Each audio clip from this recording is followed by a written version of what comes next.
Welcome to Pokemon Roulette.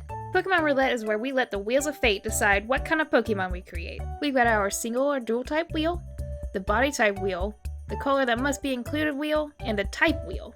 Our first wheel gives us a dual type, which leaves our options open for pretty cool combos. The body type wheel gives us bipedal with a tail, and the force color is red-violet. And for the main event, it's typing. Its typing is rock ground.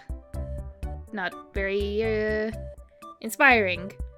To help get some inspiration, I took some extra steps. I looked through all the ground and rock Pokemon in the Pokédex. I created a spreadsheet to see what each type had in common and their outliers. The average leg and arm count was 4, the body types were mostly quadrupedal or bipedal, and the top 3 colors were brown, gray, and surprisingly blue. With those stats in mind, I started sketching while looking at rocks or geodes and interesting rock formations, such as grape agate.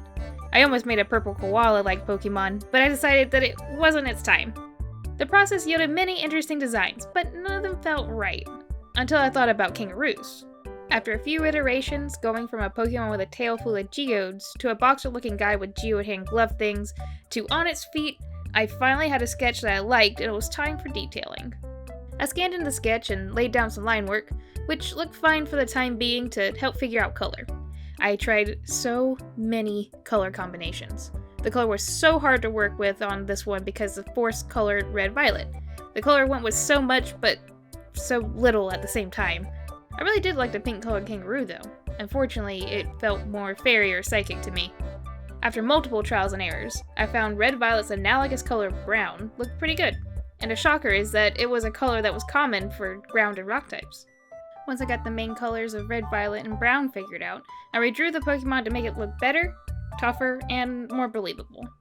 After all of that, I finally got the rock ground type that fits all the prerequisites. Introducing Rockaroo. And, as a bonus, I made Rockaroo an adorable first stage evolution. I named it Joru. I can't get over how squishable this little guy is. Rockaroo. It is a fierce fighter when it comes to protecting its family. When it cannot kick, it will throw rocks and other objects in its defense. Thank you all for watching. Like this video and let me know what you think in the comments. And if you like the content, subscribe to see more in the future.